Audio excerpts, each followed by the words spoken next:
fiz um mochilão de 2 meses depois que eu fui embora da Austrália e nesse vídeo eu vou compartilhar um pouquinho de como eu me planejei para colocar essa ideia em prática e também compartilhar algumas dicas caso você também esteja se planejando para embarcar numa aventura como essa. Oiê, meu nome é Lara e nesse canal eu compartilho sobre as minhas viagens e aventuras e como eu comentei no início aqui desse vídeo, a duração do meu mochilão foi de 2 meses.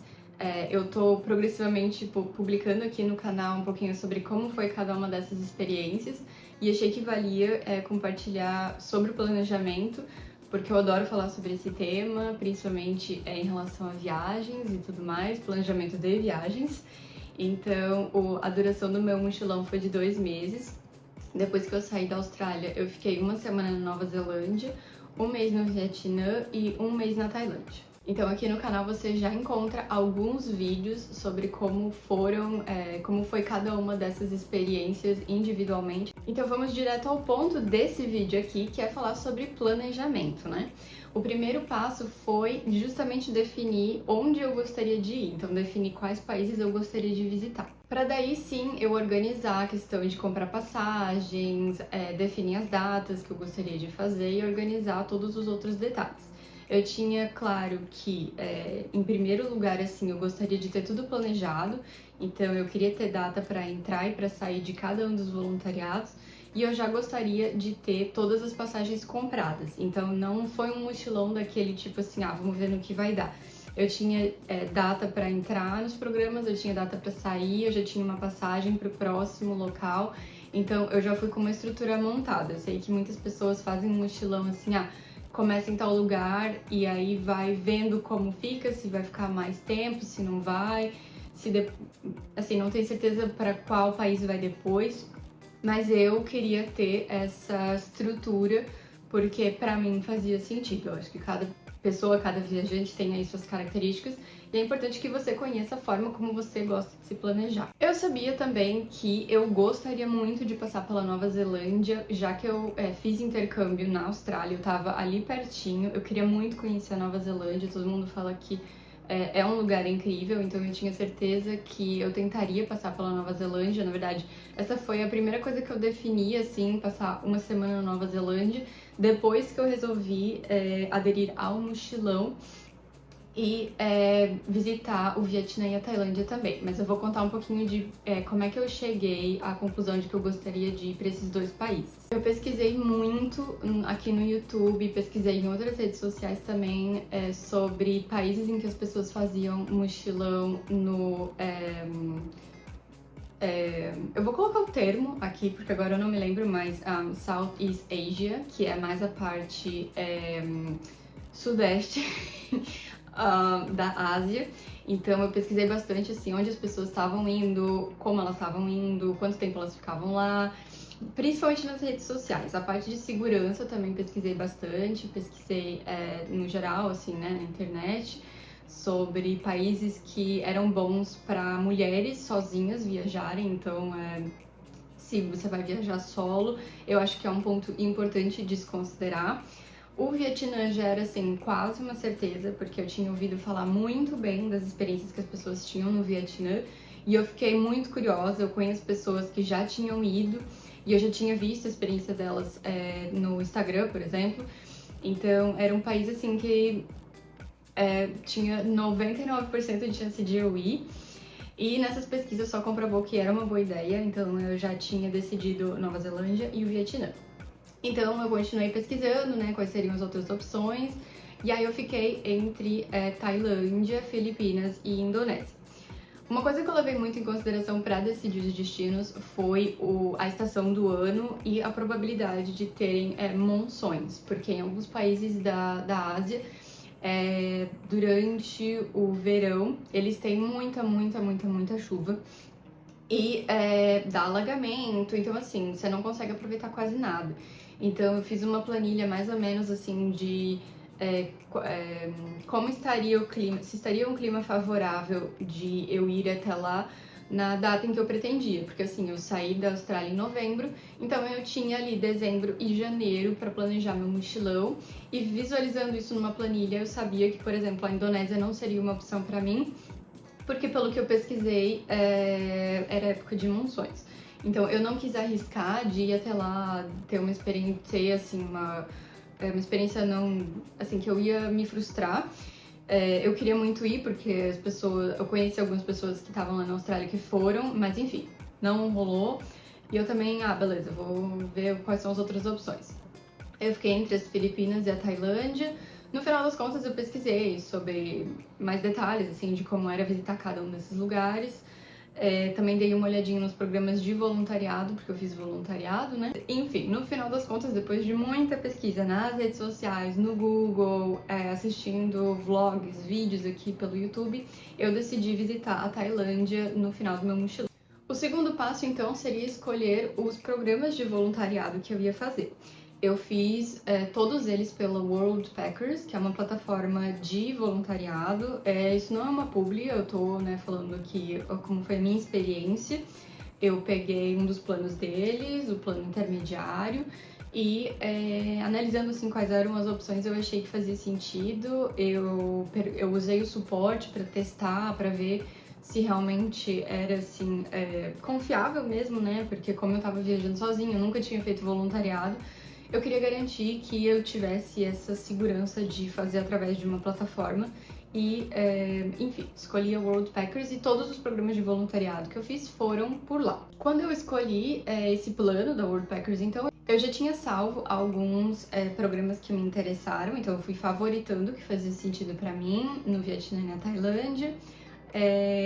Para eu ter uma noção depois, assim, de regiões também que eu ia ficar por exemplo, no Vietnã, em qual região que eu ia ficar, na Tailândia, quais regiões que eu ia visitar e tudo mais. E aí eu apliquei assim, eu não saí aplicando para todo o programa, eu apliquei realmente por os que faziam sentido para mim. A maioria deu um retorno rápido, que foi muito bom, porque como eu falei, eu queria ter tudo programado. Então, foi assim, rápido de ter retorno e me organizar, mas eu não deixei pra fazer isso em cima da hora, não é uma coisa que eu recomendo que você faça. Se você quer ter essa estrutura de ter todas as datas definidas, vai depender muito do local. Por exemplo, eu apliquei mais para os que eu tinha interesse, para os 3 voluntariados que eu fiz.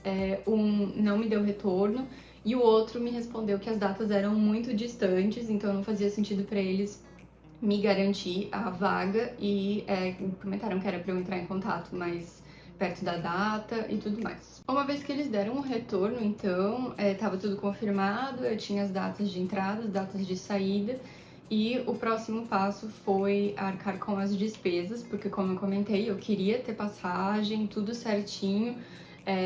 Alguns programas tinham uma taxa mesmo para você ir lá no lugar e, né, é meio que uma ajuda para eles no quesito alimentação, ou, enfim, doação, incluía uma taxa ali. Todos os voluntariados que eu fiz tinham uma taxa por dia, né? E isso inclui nas despesas, então eu paguei essas taxas, eu reservei todas as passagens, então a minha passagem para Nova Zelândia, da Nova Zelândia para o Vietnã, do Vietnã para Tailândia. E dentro da Tailândia também. Uma questão que não tava muito assim, como é que eu posso explicar? Que não tava ainda muito definida, é que no final do meu mochilão eu optei por ter 10 dias só de viagem mesmo. Então, como turista, não como voluntária, eu fui pro sul da Tailândia, mas para passear mesmo, para conhecer os lugares. Isso eu não deixei fixo, assim. Eu fui com as passagens até ali o último voluntariado. E aí, quando eu tava no Vietnã, eu comecei a pesquisar o que eu gostaria de ver na Tailândia e pra onde é que eu iria, como eu iria e tudo mais. Outro ponto que eu acho importante comentar é que eu recomendo que você vá com uma reserva financeira. Eu entendo que muita gente tem a vontade de fazer o mochilão, os voluntariados, porque a viagem sai muito mais econômica.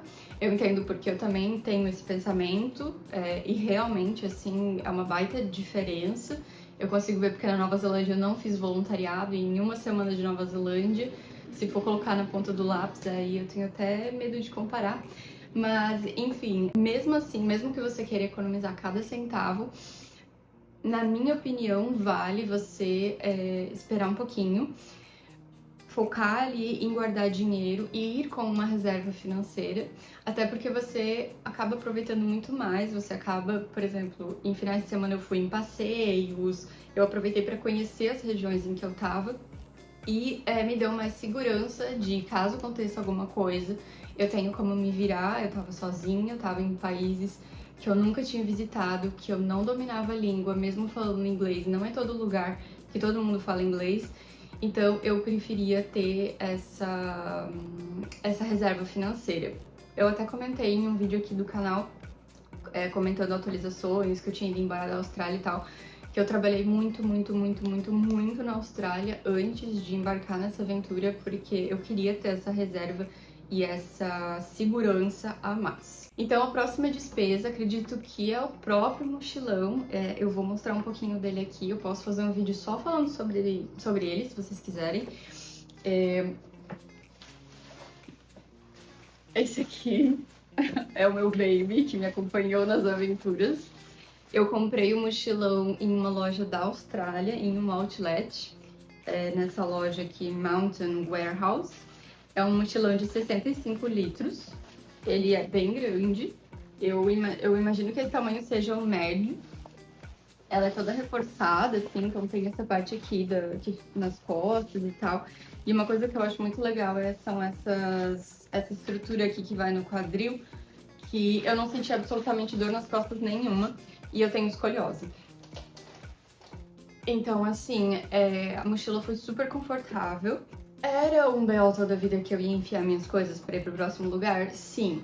Mas foi muito fácil de andar com ela e eu acho que foi a escolha certa para fazer voluntariado, pelo menos para mim, porque tinham lugares em que se eu estivesse de mala eu teria passado por mais perrengue ainda, e como eu ia com essa atrás e uma mochila de reforço na frente, que é essa aqui, ela é menor, ela ainda assim é grande, mas eu ia com 7 quilos nessa e 15, 16 quilos na grande.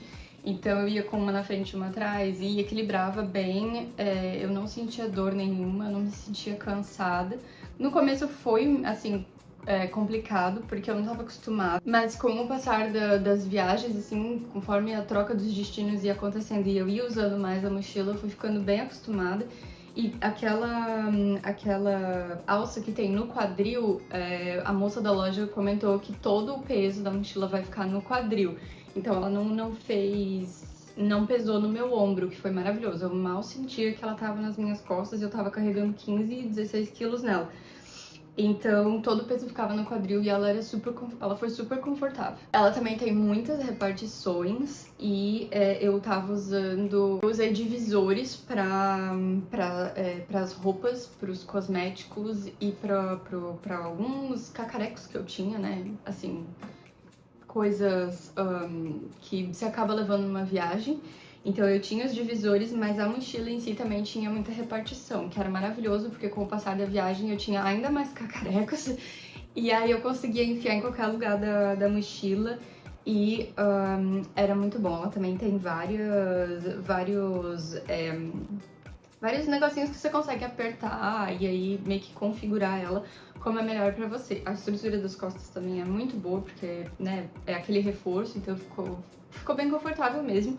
Eu gostei bastante de usar ela e depois de um tempo eu já estava acostumada também. Sobre o que levar no mochilão, eu também pesquisei bastante e eu recomendo que você use o TikTok para isso, porque tem muita informação lá. Eu vi muitas gringas mostrando o que elas estavam levando, como elas estavam levando, então tem muita dica interessante mesmo. Eu salvei várias publicações assim para eu não esquecer de nada. E foi muito útil e realmente tem muita informação lá, dica assim, onde é que eu pesquiso, o que levar. Aqui no YouTube também deve ter muita informação, mas no TikTok eu vi muitas meninas compartilhando o que elas levaram, como elas levaram, e foi muito bom pra mim, pra eu ter uma noção. Uma coisa que eu reparei, minha experiência pessoal, foi que eu sempre usava as mesmas roupas. Então eu comprei, as roupas que eu mais usava, eu comprei na Uniqlo, na Austrália. E eram roupas muito básicas, eram roupas que as blusas principalmente era para transpiração, para exercício, não que eu, né, fosse fazer algo muito pesado. mas eram roupas, assim, confortáveis. Eu não tinha uma calça jeans no mochilão. E eram roupas, assim, que também, se eu enrolava elas diminuíam bastante. As minhas divisórias, elas não tinham compressão. Mas, ainda assim, eu consegui me virar muito bem. E eu acabei notando que eu usava sempre as mesmas roupas. Então, assim, se eu puder compartilhar uma coisa, menos é mais. Querendo ou não, você vai usar... Se você for nessa de usar todos os dias as mesmas roupas, elas vão se acabar. Então, uma coisa também que eu levei pra mim foi desapegar dessa questão material, já que eu tava com a minha vida inteira basicamente em 2 mochilas. E o mochilão é muito mais sobre outras coisas, sabe? Então, assim, eu levei, assim, algumas roupas bonitinhas que eu acabei nunca usando. Então, assim, eu tinha 3 vestidos no mochilão que eu nunca usei. Eu tinha uma blusa mais bonitinha também que eu nunca usei. Eu usava sempre as mesmas coisas. Então, leve em consideração os voluntariados que você quer fazer. Dá uma olhada, imagina assim como que você se vestiria fazendo aquele trabalho e desapega do resto. Pela Worldpackers, eu sei que você consegue mandar mensagem para as pessoas que já fizeram voluntariado naquele lugar. Inclusive, eu já recebi mensagem de meninas que estavam indo pro abrigo de animais, por exemplo, e vieram me perguntar que tipo de calça eu usava lá, que tipo de blusa eu usava lá. Então, se você tá na dúvida, assim, se o que você tá pensando faz sentido, se você fizer pelo Worldpackers, ou eu não sei como é que funciona nas outras plataformas, é possível você entrar em contato com as pessoas que já estiveram lá, como é que eles se vestiam, como é que eles se sentiram, se eles têm alguma dica sobre aquele programa. Então é muito interessante que você pode ter uma troca com quem já viveu essa experiência também. Muito importante, acredito que é fundamental que você tenha um kit com remédios, com essa questão mais assim, saúde. Ao meu ver, é melhor você prevenir, você ter aquilo, do que você passar mal, do que você ficar doente e depois ter que ir numa farmácia, depois ter que ir atrás de alguma coisa assim. Claro, você vai ter recurso, você vai conseguir ir numa farmácia se você precisar, mas eu tinha remédio para dor de cabeça, eu tinha remédio para resfriado, que foi muito bom porque eu senti a minha imunidade mais baixa às vezes. Você vai experimentar comidas diferentes, então às vezes é bom você levar umas vitaminas, alguma coisa assim.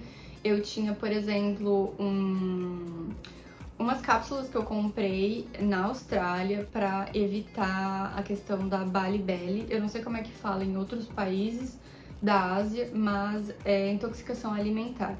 Então, eu era muito cuidadosa em relação a isso, muito cuidadosa. Assim, tiveram 2 vezes que eu escovei o meu dente com a água da torneira porque eu esqueci. Mas todas as outras vezes eu usava água mineral na garrafinha. Então, até essa questão, assim, eu ficava bem... Eu tentei ser bem... né, pra evitar qualquer problema. Porque dizem que realmente é bem complicado quando você pega alguma intoxicação lá, a água não é própria pra tomar, a água da torneira, né? Então toma cuidado em relação a isso. Eu, particularmente, não comi muita comida de rua, porque dizem também que depende muito, assim, do gelo que eles usam, se eles fazem gelo com água da torneira já era, como eles manuseiam os ingredientes de uma comida, por exemplo. Eu comi comida de rua, claro, porque tem coisas que são características do país que você só vai encontrar na rua, mas não era muito frequente. Dicas finais, então, eu tinha alguns itens de segurança que... igual eu falei, eu nunca tinha feito nada parecido com isso, eu ia para os lugares que eu não conhecia e tal, então eu preferi ir com alguns itens de segurança. Por exemplo, esse negocinho aqui, ele tem várias coisas tipo apito, pra abrir, sei lá, garrafa, pra quebrar vidro se precisar. Esse aqui é um alarme que, se eu tirar isso daqui, assim, soa um barulho muito, muito, muito alto. Então eu tinha eu tinha fechadura também, pequenininha assim, uma fechadura extra, se precisasse, né? Aí você coloca assim na porta quando fecha e tal. Eu nunca usei porque eu nunca me senti insegura nos lugares que eu tava, acabei não usando aquilo. Mas esse daqui eu carregava na bolsa caso precisasse eu carregar. Eu tentava carregar sempre comigo, no aeroporto nunca deu problema comigo, então assim, porque não tem nada afiado. Isso daqui também era bom porque tem uma lâmina aqui dentro, então assim, é pra cortar cinto de segurança caso precise. Eu usava porque eu cheguei a envelopar a mala uma vez, que eu perdi meu cadeado, então eu envelopei a mala. E aí eu consegui abrir todo o plástico com essa laminazinha aqui. E nunca deu problema no aeroporto, eles nunca me pararam por causa disso. Ah, esse daqui é pra quebrar a janela. Enfim, tem um monte de coisa. E eu acho interessante ter, assim, pela questão do alarme também, eu acabava me sentindo mais segura de ter alguma coisinha comigo caso acontecesse, sabe? Chip de internet, eu usei um eSIM, então era só a internet mesmo, eu baixei um aplicativo que eu conseguia comprar chip de diversos países, então Nova Zelândia, Vietnã e Tailândia. E quando eu cheguei no Brasil, eu também comprei pela... Putz, agora eu tô com medo de pronunciar errado, mas é Airalo? Eu vou botar aqui o iconezinho do aplicativo. E foi super de boas, assim, instalar o eSIM, a internet, e bem tranquilo. Eu que fui burra, quando eu cheguei no Vietnã, a internet não estava funcionando. Então fica bem ligado, assim, de testar antes de você sair do aeroporto, pra também, né, garantir essa questão aí da segurança. Outro ponto são os mosquitos, que eu já vi algumas pessoas, assim, relatando em grupos de Facebook, que também pode ser interessante você participar. De mordidas estranhas, de mordidas bem avermelhadas, inchadas e tal. Então eu tentava passar, assim, sempre que eu sabia que eu ia em algum lugar com mato, no meio do mato e tal, eu sempre passava repelente. Ou comprar, assim, quando você chegar aí na 7-Eleven, comprar um que tem lá, porque dizem também que tem alguns que você compra fora que não faz efeito nenhum. Então é bom você ter um bom repelente ou comprar quando você chegar lá. Outro ponto é que eu engordei, então tenha noção que seu corpo vai passar por mudanças, sua alimentação vai estar diferente, às vezes você vai comer mais, eu queria experimentar tudo que fosse possível, mas às vezes você vai emagrecer, às vezes você vai... Então tenha noção de que isso pode acontecer, é muita informação também, então psicologicamente você pode ter algum efeito, assim, de comer mais, comer menos. E um ponto que eu achei interessante comentar, porque eu não tinha levado em consideração, eu nunca ouvi ninguém falando nada sobre isso. Penúltimo ponto, vacinas. Pode ser interessante checar se você precisa de alguma. Eu lembro que eu fiz uma pesquisa de vacinas tanto no Vietnã quanto na Tailândia. Então pode ser legal aí de você confirmar se você precisa repor alguma coisa, ou se você nunca tomou determinada vacina, pode ser legal de ver isso antes, igual eu falei, para prevenir qualquer coisa, para não ter aquele BO depois de ter que tratar alguma coisa, entende? Então acho que pode ser interessante você dar uma pesquisada sobre isso também. E finalmente acredito que seja interessante comentar que tudo vai ser lembrança. É uma experiência sensacional, uma experiência indescritível, não tem como eu explicar aqui pra vocês o quanto eu cresci, o quanto eu mudei, o quanto eu evoluí, o quanto eu enxerguei tudo diferente depois dessa experiência. O tempo passa de uma forma muito estranha quando você tá fazendo um negócio assim. E é isso, eu espero que esse vídeo tenha ajudado de alguma forma. Se você ficou com qualquer dúvida, comenta aqui embaixo. Não esqueça de se inscrever no canal, curtir esse vídeo e até a próxima!